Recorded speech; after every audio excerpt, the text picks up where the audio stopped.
Hi, my name is Elisa Minkin. I'm a general pediatrician, and I'm also the chair of the JOMA Preventative Health Committee. And I'm here today. I'm actually very excited to be here today with Bari Mitzman. Hi. Hi. I've been working on your name. Just think of it as a condensed version of Mitzvah Man. Oh, that's so cute. I mean, that's what I pretend to do. Or Juice Man Oh, in Hebrew. man, I love it. Anyway, thank you so much for doing this with me. I really, really appreciate it. Bari is a content creator whose goal is to empower women and normalize struggle. She has a master's in education and has worked in outreach for a number of years. She uses her Instagram platform, Bariana. Is that your middle name, Anna? No, believe it or not, my legal name is actually Barry. And Bariana came about because it was just a nickname a friend of mine gave me in seminary. Oh, I like it. So my middle name's Joy. Aw. And I'm gonna spell it for people who want to find you on Instagram at BARANNA. And you have a blog, Bariana spelled the same way.com. And you have a podcast, Women of Valor, which is excellent. I've listened to it. Thank you. And on that podcast, and also on your other platforms, you do a lot of really mental health advocacy, which anybody who listens to me knows that's like my passion. So it's really, really important. We cannot have too many of these conversations. And the idea of normalizing it, taking the stigma out of it, is so important. Yeah. Because I'm telling you, as a pediatrician, this is what I do all day long. I try to talk about mental health and physical health like there's no difference in terms of importance. I mean, if anything, maybe your mental health is more important, but it's definitely not less important. And it does intertwine deeply with your physical health. And that's what I want to talk about today. And I would love to start with your story. Okay. As Elisa said, my name is Bari Mitzman. I run the page Bariana and the Woman of Valor podcast. I started my social media page merely as a way to get some money from my employers for modest clothing. I was like, I'll do something on social media if you give me money. And they said, great. And I started doing that while I was expecting my daughter. And I glossed over a whole bunch of my struggles during that time, because who wants to see that? Or so I thought. Who wants to know that somebody's struggling? They just want to see the pretty stuff. So I shared throughout my pregnancy. After I had my daughter, I tried to keep up, thinking that, yeah, you could just like pop out a baby and then just go on with your life and show that everything's pretty and go back to work. And it was very challenging. And then I got to a point where I realized that my apparent perfection was exhausting to try to continue. And one day I just shared, this may look like I have it all together, but I got dressed a half an hour ago, and it's the first time I got dressed in a week, and I'm having a really hard time, and I just can't keep up the way that I have. And the response was heartwarming. I got a lot of women thanking me for letting them in on the information that I wasn't this perfect mom, because I definitely portrayed myself that way. Coordinating outfits with my newborn daughter, we're out at places, we're doing things, and like I didn't share any of my peripartum depression journey. That I suffered greatly from peripartum depression starting in my third trimester, early third trimester.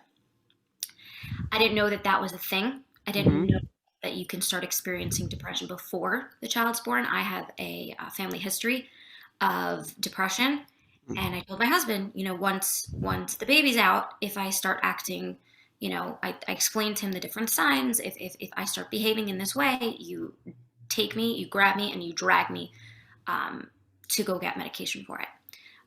Because I've been on medication before for my anxiety and my depression. Even before I got married, I spoke to my husband about my mental health struggles, but we didn't know what was going to hit us or how greatly, my anxiety or depression or, chronic illness. My Lyme diagnosis happened about a month after I got married. And that was a long journey. And then I had an emergency surgery that January for a telescoped small intestine, which apparently I heard is very common in children. But it was intussusception? I had an intussusception at 23 years old. 23. That is unusual. Yes, highly unusual. They were like, "Oh, this is common in 3-year-olds." I'm Right. like, I guess they just overlooked it. They didn't. Nobody checked for it. They thought that maybe I had H. pylori. I was on like different medications as a kid, but it was never checked out. So I found out about that when I was actually 23 years old. I got part of my small intestine removed due to an intussusception.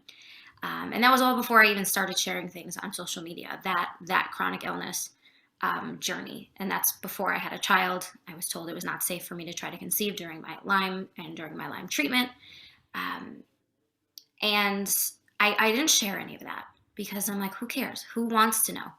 Who wants to know that I've struggled with these things? It's. I feel like I'm just burdening people. Why would I do anything like that? But once I opened up that I was just struggling, Hmm. not that there was a mental health diagnosis, none of that. It was just that I was struggling, and it validated so many women. And I was consulting with my husband, should I share this? Should I share that? And not because he would try to censor me. My husband is such a facilitator for my passions, and me being supportive of his entrepreneurship. He's a web developer and a digital marketer. And he had a hard time dating because people didn't like that he didn't have like the regular job of like lawyer, Hmm. professional, whatever it is. So because of that, it worked out in my favor because then my husband was able to facilitate a podcast for me, a website, help me figure out my branding, all of these things. And anytime I would ask him, should I share about X? And his response always is, I think that will help a lot of people. Aw.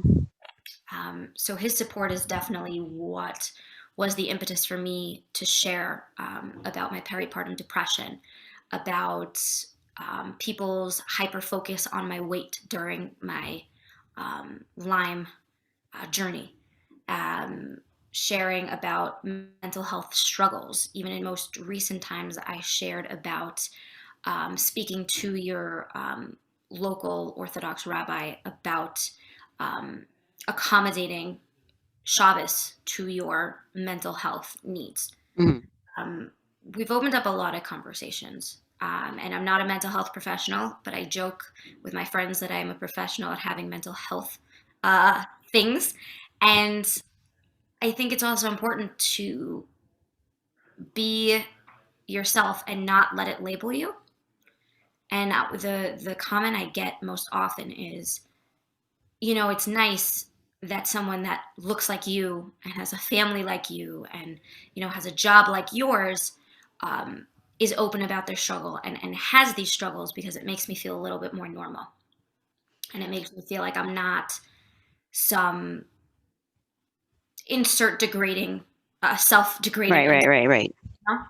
Right. I mean, these problems are so, so common, and this idea of the image is more important than what's actually happening to you. I want to go back a little bit when you said about the way you look, because I know the first thing I said to you today is you look amazing. And I remembered your comment about, you hadn't been feeling well, and I remember to say, and how are you feeling? Yeah. So why don't you talk a little bit more about that? So starting from when I got Mhm. sick, I believe, during my engagement. And during that time, I started dropping weight significantly. And people are like, "What's your secret?" I'm like, "I don't know. I'm eating pizza and French fries and fried chicken fingers most dinners because I was full time working and Mhm. in graduate school full time while I was engaged and while I was dating." And volunteering for 3 nonprofit organizations. So I kept myself Oh, wow. really busy. I was one Wow. of the super overachievers and Mhm. went to the gym 4 times a week. Like I was that person, very type A. Hi, nice to meet Mhm. you. And it was, what's your secret? What's your secret? What's your secret? And then I just started like withering away and I started feeling more pain. I had to stop going to the gym as much because I didn't have as much energy. Mhm. I started getting more nauseated and not eating as much. And I remember after my Lyme diagnosis, a few months in, I had a really good friend's wedding, and my husband was like, we have to go. We have to go. It was in Williamsburg and I was living in Muncie at that time. So it's an hour and a half drive. I'm like, I can't do it. I can't get out of bed. I'm in so much pain. I was on a very, very rigorous treatment regimen. Like I can't do anything. I had to take off from work for somewhere between 6 and 8 weeks. I was teaching at the time. And he's like, you're going to feel bad that you missed this. And he was right. I'm like, okay. So I got dressed and I put on makeup and I finally felt like a mensch for the first time in like months. I got to the wedding and a few minutes into the schmork, somebody goes, Bari, like you're already married. You could stop losing weight now. Mm. And I was like, I'm sick. And they like didn't know what to say. And it was something along the lines of, well, at least you look good. Something not so intelligent. Empathic, right. Yeah, empathic. That's a better word. Mm-hmm.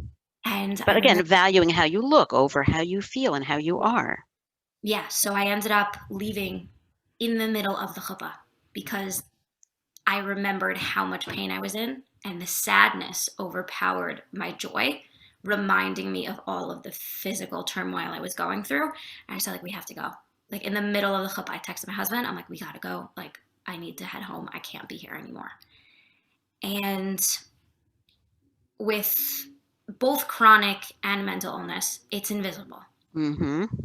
And it's not like you're wearing. Sometimes I do have to wear hand braces, actually. Sometimes because I get some pretty bad pain in my hands every so often. But other than that, nobody knows unless you tell them. And even if you tell them, there's still a chance that they won't understand or be empathic. And that's been my experience. I've had some pretty bad interactions with people who just don't understand, and that's okay. And those are the people that I chose not to converse with. Mm-hmm. Well, at least you look good was never a consolation. No. Ever. And I so appreciate the fact that you asked me how I was feeling. When I returned to work after my 6-week pause, I walked in and I truly believe that the receptionist said it out of pure shock. The first thing that came out of her mouth was, "Oh my God, you're so skinny." Mm. I'm like, "Hi, yes, it is great to be back. Thank you so much. I'm very happy to be here. How was it while I was away?" Like that was, it's painful to think. And I ended up about a year afterwards, maybe a little less, I wrote an article for a Jewish magazine. I submitted an article about my experience with people placing my physical appearance above my physical health, and how it hurt me. And it was published and it did, very well. And I'm happy that, From Publication was willing to share something like that, because I think all too often we place the appearance before the tochen, what's inside. Right. And we're being objectified, right? I mean, it's the same problem that people have who are overweight. They're Yes. being looked at for the shell that is their body and not looked in for the person they are. And by the way, this is a big topic for my podcast. I've done about 5 on these related topics. I'm passionate about this. So I did eating disorders. I have a personal experience of eating disorders. I have, weight, all kinds of things related to this. And by the way, both postpartum anxiety and postpartum depression. So we have covered all of these topics, but it's really helpful to hear your story. And I would love to hear, so you've already talked a little bit about what people say, but I want to talk about advocacy for your physical and mental health from your doctor, your nurse practitioner, your, whatever healthcare practitioner you see, because I'm also here as a parent of a young adult with disabilities, and I feel like I've been on both sides of the doctor's desk, and I kind of promised myself when I got on the other side again, because I was home for a while, that I would be there, right? I would be there for my patients, I'd be there for my parents, and for this podcast, I'm also, trying to be there for, young people like you who are trying to get good health, right? Mental health, physical health. I mean, you mentioned, how you look and having an invisible disorder. I'm wondering how that's been for you in terms of getting good care for yourself. That's a lot of questions. I don't think I was good at advocating for myself for a long time. even when I was younger, I probably contributed to the fact that doctors overlooked, what was happening with my body, and that Mm. I had an intussusception rather than, all these other things. I didn't know how to advocate for myself, how to maybe express. I was also one of those martyrs where it's like, it hurts, but like, it doesn't hurt That much. as bad, but like, Right. I wasn't accurately, the 1 to 10 scale was not a great indicator for me. You needed a Barry scale. Yeah, I Yeah. needed a better scale, Right. desperately.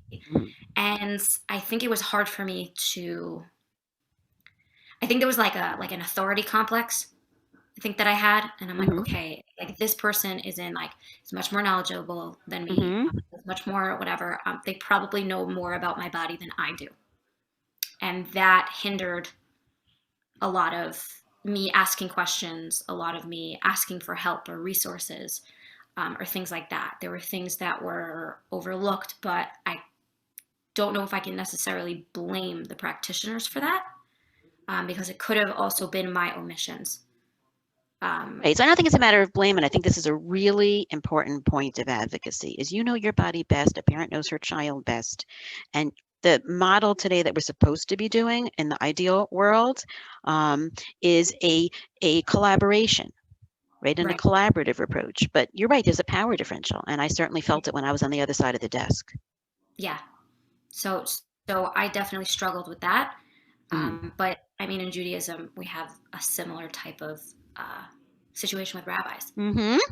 Sometimes we believe that, the rabbi is more knowledgeable and he'll give us an answer to a question. But if we aren't asking the question in the way that we need to, then we won't get the answer that we need. And We're not, the that's answer that really we a good get is mashal. not the question that, it is not the answer to the question that we actually have. Right. Like if you're asking and you're not being honest, like all you have to do is be honest. You don't have to know the answer. And by the way, it's the opposite. If you come in to the rabbi or to the doctor thinking you know the answer already and trying to get the answer you want, you're not going in the right direction. Right. So that's a really good example for people who, to see what a good way to advocate is right. You know yourself, you can speak up for yourself, but you're collaborating. You didn't go to medical school, presuming you didn't. And by the way, even if you're a parent or a patient who's a physician, you're the patient on that situation, right? You're not objective. Yes. And doctors only have so much time. Mm. So you need to be able to give over your story thoroughly and quickly. So preparation is definitely something helpful. I mean, the difference between how I interact with physicians now as opposed to how I did, 5, 10, 15 years ago is very different. I mean, as a child, I didn't open my mouth. No, you're a Well, why child, would? right? But at the same time, I had questions. Why am I feeling this way? Why am I Mm. having pain? It feels like X. I should, but it was like, I don't talk to the doctor. My parents talk to the doctor. Like, Right, I'm here, and they just poke, poke, poke, and they say, up or down, like good or right, bad. right. That's why, by the way, it's a separate topic, parents advocating for their children, which I'm hoping to do soon. No, I mean, I have someone. There's a program called Project Doc. And I'm mentioning this for a very specific reason. There's a point to the story. I'll get there. It stands for Delivery of Chronic Care, and it was started by two amazing women, Maggie Hoffman and Missy Miller. Missy Miller is actually I think, a politician in the Five Towns now, and they're both parents of kids with very significant special needs. And they took their frustration from some difficult interactions with, doctors, nurses, whatever, and they turned it into an organization where they teach medical residents when they're young, impressionable. And the reason I'm telling this whole story is partly to pre-introduce Maggie, who I'm going to be interviewing soon, hopefully, but also because I recently was talking to a pediatrician, and she's been in practice for 10 years. And when I reached out to her for the first time, getting to meet her, she said, "Hey, did you give a talk 13 years ago from Project Doc?" That's how quickly she remembered, how deeply she remembered that conversation that she had, that I gave, not as a doctor, but as a parent. Wow. So my point is that you also have the power to influence your physician, your nurse, by telling your story, right? I mean, you may not have that moment when you're in the doctor's office and you have your very brief visit, Right. but I'm hoping to share this talk Yeah. with nurses and doctors and other healthcare practitioners so that they can understand. So what you're telling me now is going to have a bigger voice. I hope. I hope. Um, So what else can we talk about? I also want to talk about support groups and what role that has. Because I know for me, I used to call myself the support group queen with my daughter because she had multiple different potential diagnoses. We weren't sure. She never got an official underlying diagnosis. And so I was in many support groups over the past 27 years, many. So I myself was not part of a support group Hmm. during my Lyme journey. I was newly Hmm. married. I just moved to Muncie. We were living in a small basement apartment. I Hmm. was teaching, and going to college, and all of my friends in graduate school were like, "Oh yeah," like asking me about my Lyme. Like it was such an adventure for them, like a drama Hmm. of like, "Oh, so what are you doing now?" Or, "Oh, yesterday, like last week or 2 weeks ago, when you were like keeling over to the side, like you actually needed to get surgery for that? What?" Like it was such a drama for them. But I was known as the young woman in Hmm. graduate school that had Lyme disease. And I did have an opportunity during that time to provide support to someone else who was struggling with Lyme disease. There was Hmm. a support group. Um, I wish I remembered the name, but my team. And what they do is they match up girls and young women Hmm. with fellow girls and young women who struggle with some sort of chronic illness. And they received um, a message from an unmarried woman who was probably around 19, 20 at the time, who was dating and was really struggling with Lyme. She's like, I don't want any other illness. I don't want anyone. I need someone with Lyme.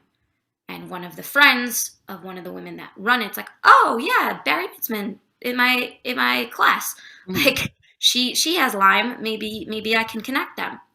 And long story short, Baruch Hashem, she got engaged to an old family friend, which was amazing. An incredible boy, and who's a nice young man now. I haven't followed up with their family, but it was really nice to be able to provide that support. I didn't have um, that much support. Also, there wasn't that much understanding of what I was going through. Like I said, it's an invisible illness, somewhat invisible. There's no casts, there's no whatever, but you can see like I'm a little green or like very pale, and I'm tired and I'm slumped and I'm frail, and people would just think that I was, I don't know, one of those Zara models, like just uncomfortable and Hmm. like and tiny, like a glorified hanger, which was really unpleasant for me. I Hmm. got many comments of misunderstanding and lack of empathy, trying to be helpful, Baruch Hashem, you found out. I know someone who didn't get their diagnosis for 10 years and had a learning disability. So thank God you were able to figure it out at least, like trying to give me a silver lining about my Right, but situation. these are people who don't have your Right, particular illnesses, right? right. And But the there point weren't that many people that did that I was able to so you didn't connect. really have a community. Because see, for me, No, I found finding a community, like you became that community for someone else. right. I mean, you're talking about Lyme disease. I'm just keep mentioning it, and I'm going to just point out you're talking about what's called chronic Lyme, Yes, correct? You're not talking about the classic. You got bitten by a tick and you had a little, red rash, and then you took your antibiotic and you were done. right, So there are support groups for people with chronic Lyme, which is a whole, by the way, separate topic of, you know, people who believe it even exists, people who believe that it isn't, people who agree with certain treatments, people who don't. right, That's really a whole category of what happens when you have a disorder that is not fully accepted, right. right? Yeah. It's tough. I didn't really have that support, but I had friends who were able to support me in different Hmm. ways, whether it was to come and visit me, drive from Brooklyn, where I'm originally from, to Muncie to visit, to take me out for a smoothie. My husband, like at the drop of a hat, if I said, oh, I actually would like to eat today and I would like this specific item, like would just drop everything, Hmm. drive and pick it up for me, which is a luxury that I didn't really have once we moved here, once we moved to Nevada. They're getting there. They're catching up. 4.5 years later, they're waking up. But yeah, I never really had the support of people that really understood, Right, which was right. tough. Definitely tough when it was like added to worst because I felt very alone. I would spend most days in my bed because I couldn't move. I'd have to have my husband lift me from the bed, bring me the 20 feet in my tiny apartment to the bathroom. I had no energy. I was in pain constantly. And it messed with my mental health as well, being in pain, constantly not being able to go out, socialize, be active, do the things you enjoy, eat.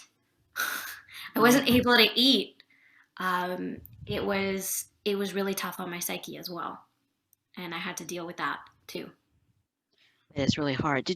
So what, just to recap a little bit, there were friends that got you and friends that didn't. So the friends that got you were helpful. And if you Yeah. had a support group of people who really were living it, that would even be more helpful. Yes. Because I do recommend that for my patients, right? Find a support group of people who can help you. The only flip side that I'm going to say to support groups is that sometimes there'll be people there who think they know the right thing, just like outside the support group, right? Who will think they know everything about that particular disorder because they're part of the support group and kind of go out of their lane, Yes. right? And that can really be a problem. So I think everything has to be used to the degree that's appropriate. So support groups are very good for support. They're not good for medical advice. Right. And I'm just I think mentioning also this. naturally I would probably veer towards being more of a helper in one Hmm. of those support groups, which wouldn't have been good for me. Mm. Because then I would have probably pushed myself and then have people relying on me to support Oh. them.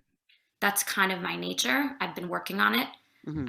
for years now, so I know. But like, it's hard for me to be a part of a support group It's hard for you because to accept help.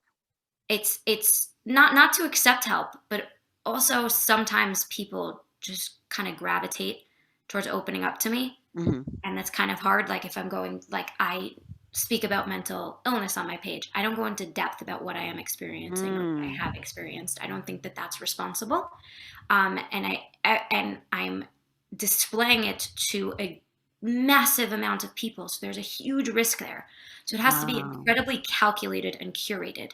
Because even still, let's say I shared something a few weeks ago in support of Amudim, and I showed my hand braces Hmm. on, and I explained that I was tested for my nerve pain. I went, to neurologists. I got tested. I just assumed it was one of my symptoms of Lyme. And my Lyme specialist tested me. He's like, it's not like your hand pain's not coming from that because it seems like it's currently dormant. So I don't know what that is for you. Hmm. And then through more experiences, I realized that after a huge anxious episode for me, my hands start to feel a lot of pain. Hmm. And I've spoken to therapists who work in the idea of somatic experience, and they've validated this for me. But I shared and I said, like this is something that this may look like it's part of my chronic illness, but this is part of my mental health struggle. And it was very curated, and I did that because some people, I tried to explain it as best as I could to be like, this is something invisible. You may not always get it. You may not even understand the concept of having a mental health struggle, or maybe in denial of it yourself. I didn't say that out loud, but Hmm. kind of like spelling it out for people in the most clear way. And I got a comment of, so what, your hands hurt? Like, you have a beautiful family, your life is good. People are dying from COVID right now. Like, I, have a little bit of perspective. I, And that didn't hit me hard because I clearly knew that this was just someone that isn't interested in understanding mhm. and is clearly in pain, Right. losing people, um, and doesn't understand the severity of different types of mental illness. And that was okay. But at the same time, I can't be so open on there. And yet, even when I do share as like PC as I can, I still get people's stories, and people come to me and tell me Mhm. their hardships and ask for advice. And I'm like, I'm not a mental health professional. Right. And sometimes I'm not in a place where I'm like, I can't hold your burdens for you. Right. You need to get support. Right. You need to be part of a support group. You need to be seeing a therapist. You need to whatever. I can't be that person for you, which is hard for me. But I probably would have done it if I was still single and I didn't have children, and would run myself into the ground doing it. But I have more people in my life to consider at this point. And some people don't take that well. because they see me as someone like, I've had people be like, oh, like I so relate to you. Can you become my mentor? And I'm like, I so wish I could. Right. Unfortunately, I don't have the time to do that. But I hope you can find someone in your local community that can help you, or, people go into great detail about their struggles. And I'm just like, I can't be that person. Right. No, that's So called it's a healthy very boundaries. Right. interesting balance. Yeah. There. No, it's really, really hard. And sometimes you want to help somebody, and then what you do is not, right? Because you're not capable of it. Right. I was in a situation, actually asked Shyla, and my Rob said, it's like, if someone's drowning and you can't like swim properly, like you can't be the one to rescue them. Right. Right. So that was very helpful. I want to go back a little bit to something you said. You said something really important. You were talking about your hands hurting, and you said it was actually from my emotions. And so it's a really important point that sometimes you may have physical problems, right? That may be, I don't want to say more physical than mental. You can have problems that are, more purely mental. You can have ones that are both. And you're Yes. talking about your emotions making you have pain. That's a classic example of both. Yes. So I'm wondering how that works for you when you go to the doctor. If you have any issues with them dismissing you ever, or calling it all psychiatric, or on the flip side, working you up for something medically without realizing the emotional component. Well, I just in my case of going to the neurologist, getting tested, trying to figure out treatment, I just figured it was a neurological issue, but I didn't even think that it would be something mental. It wasn't. It wasn't. I just assumed like, okay, this is part of my Lyme. There's some inflammation, and I'm having some neuropathy, and that's probably just a symptom Mm-hmm. of my Lyme. And I was also very much in denial about a huge mental burden in my life. Mm. I was very much in denial. I was for quite a long time. And only this year did I process what that was and how much it was physically hurting me because of the emotional suppressing that I was doing. Pain, terrible muscle spasms.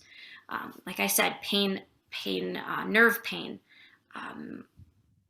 I had to go to like chiropractors. Like I was this little kid. Everyone's like 70, like going to the chiropractor, and there's this like teenager who needs to get reset every week or so for like no apparent reason.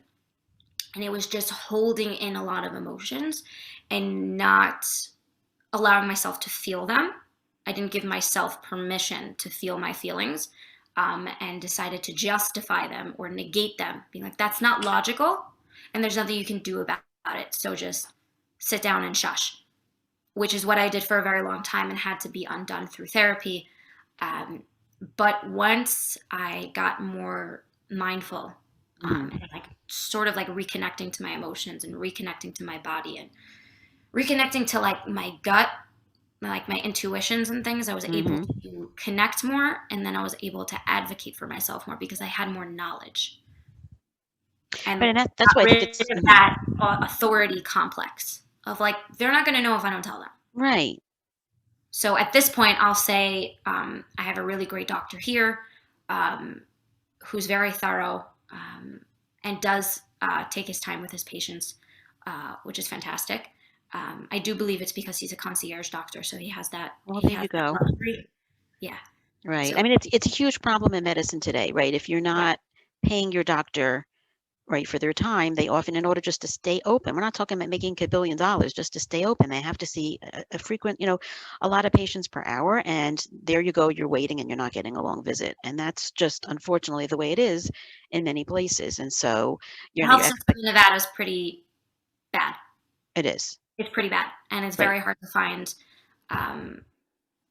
a good general practitioner. I had a place, I had one appointment, and then they wouldn't even pick up the phone. I couldn't schedule an appointment. I just couldn't get to them, and I couldn't get to my billing. Like I couldn't access anything. I'm like, you know what? In my condition, I get, frequent sinusitis, which again, we do believe is tied to my emotions. Just that inflammation due to the stress and overexertion. I do have high cortisol, actually, which, according to my endocrinologist, isn't strong enough to be a really big problem. I don't have any, conditions because of it, but I do have symptoms. But there's nothing to do because it's not Addison's disease, and it's not the other one that I can't remember.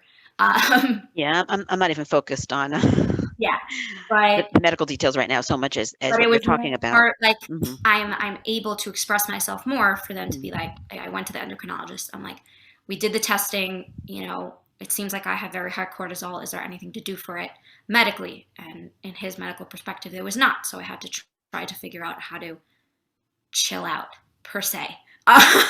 Try to bring that down through lifestyle means, and Lifestyle.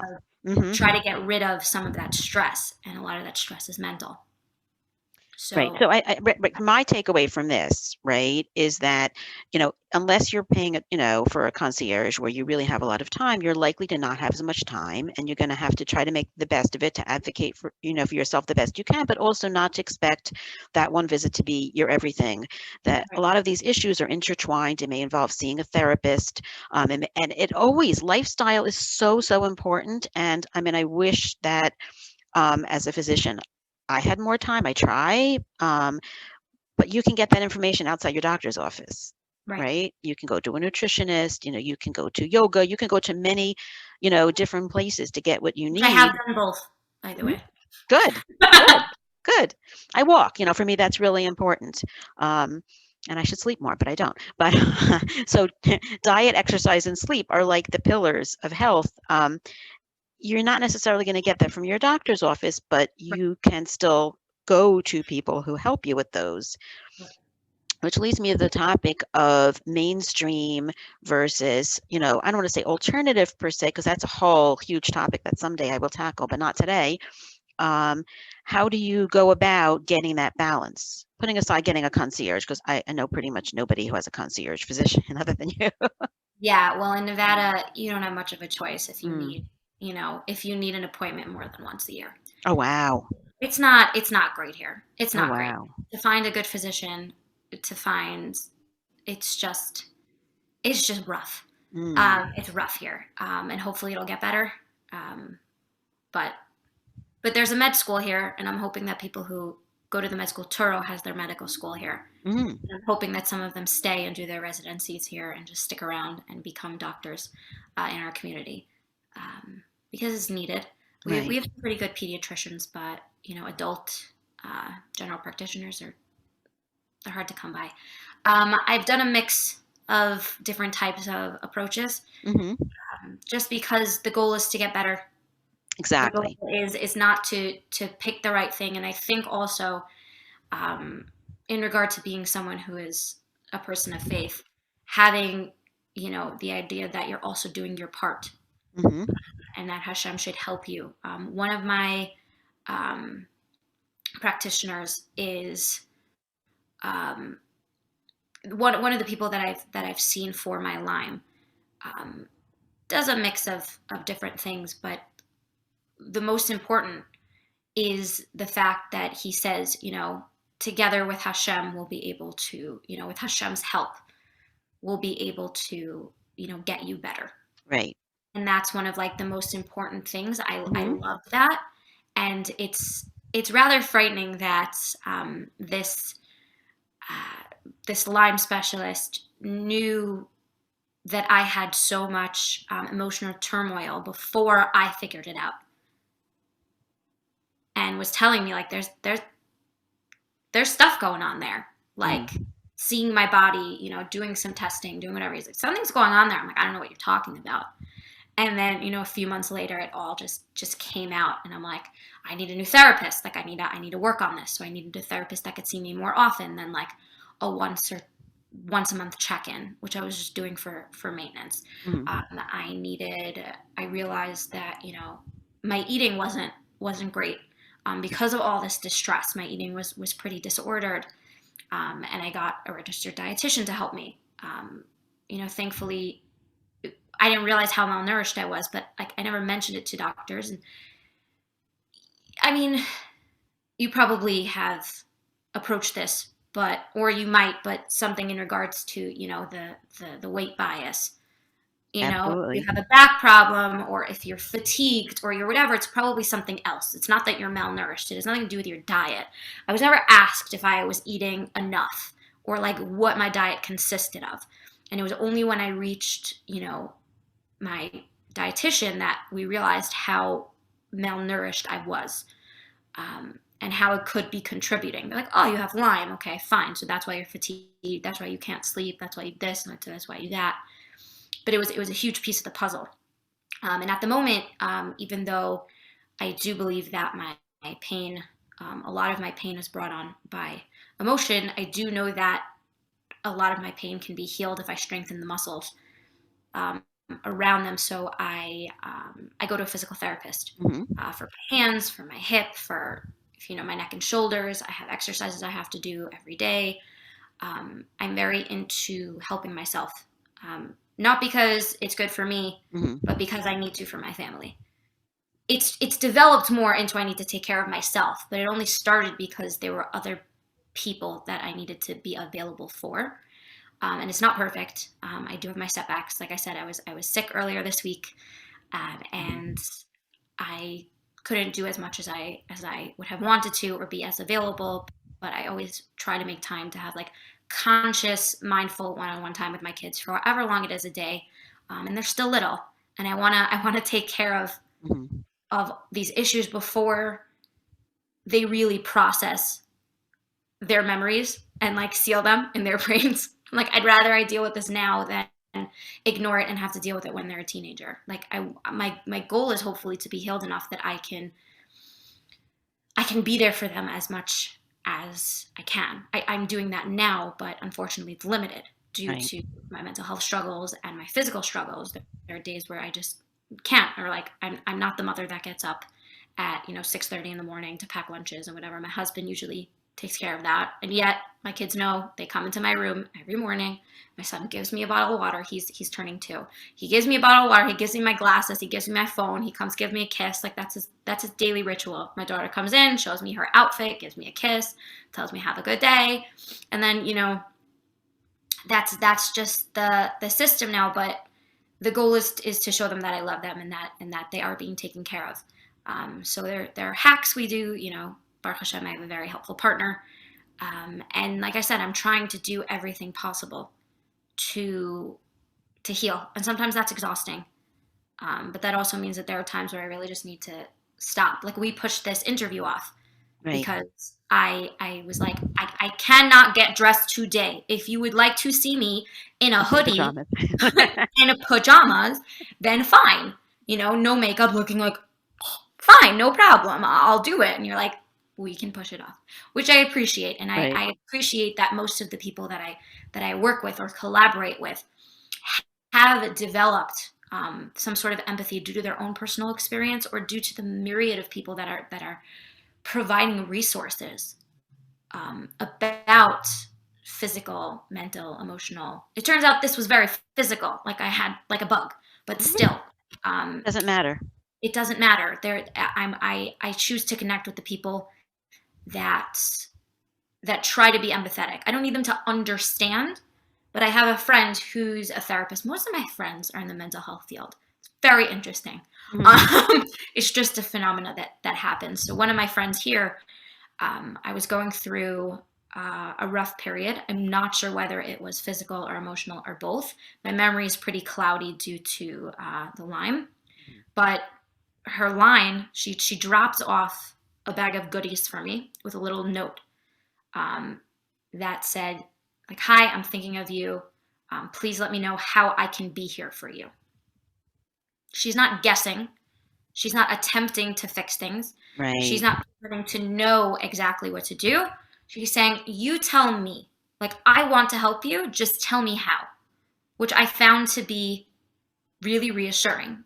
And like I messaged her, I'm like, hey, is there any chance you can make dinner for us this week? Sure, no problem. Awesome. Like I've learned to accept help. I love going shopping at Trader Joe's because I can easily ask them to help me carry my bags to the car, and they're so happy to do it. Just being able to accept help, find the shortcuts, make things a little easier during this journey, so that I don't add being disappointed or hard on myself into the mix, because who knows how that's going to affect me. Right. And it really is a process. I mean, I think that's something that can be hard for people to understand, that there's no magic cure, right? I mean, I think sometimes people, when they have a problem, they're looking for the magic answer. Yes. And that for these kind of problems, for pretty much nothing in life, but especially for these kind of complex brain body kind of problems, it's a work in progress, Yes. right? And it's multi-pronged. It's not like you're going to get one pill or one test that tells you the answer, Right. right? So I think these are really, really valuable tips. And unless you have something to add, anything Yes. to add? Just one small thing. Okay. One of the things that helped me change is a friend of mine, Esther Levy. She studied yoga and meditation under, the real deal. Gone to Thailand, gone to all these wow. places, like really took it to the like nth degree, and is an observant Jewish woman, and made it, al pi haTorah, with guidance, and she has, free meditation and restorative yoga sessions that I started attending religiously. And one of the things that she has taught me is just to slow down and like be content with where you are. Don't rush to whatever. Like, so when I have a setback now, I don't make myself physically feel worse because of my apprehension and anxiety and disappointment in myself for the setback. While I was sick, I was like, okay, like this week, okay, I'm going to have to reschedule, and I'm going to turn on the tablet, and I'm going to binge watch Netflix and drink tea, and that is okay. I have a bunch of projects that need to happen, but leave them there. I'm okay with where I'm at. I don't need to rush anywhere. And that type of acceptance of where I currently am, and not worrying about what's to come, or what the potential disappointment is, or these deadlines that I'm placing on myself. Nobody else is. Being kinder and gentler to myself has made my flare-ups that much shorter and that much more bearable. Which I think has been very helpful. So if someone is struggling with something chronic, whether it's physical, mental, both, chicken or the egg, it doesn't matter. I spoke to my therapist about it. I'm like, can it cause this? He's like, who knows? Right. Who knows? Like, does it matter? No. You just have to deal with it. Like, it doesn't matter if the chicken or the egg. You have the chicken and you have the egg. Just deal with it. Right. And just being okay with it and letting it be has definitely helped. And I highly encourage those struggling to figure that out and try to find that for themselves, that acceptance, because it will help physically. Right. That is such amazing advice. And I thank you so much for doing this with me. I really, really appreciate it. I hope physicians listen, and other healthcare professionals, and I hope that other people with chronic illnesses listen. I mean, I think it's helpful for both groups. And Yes. I really thank you for doing this with me. Thank you for having me. This was great. Thanks.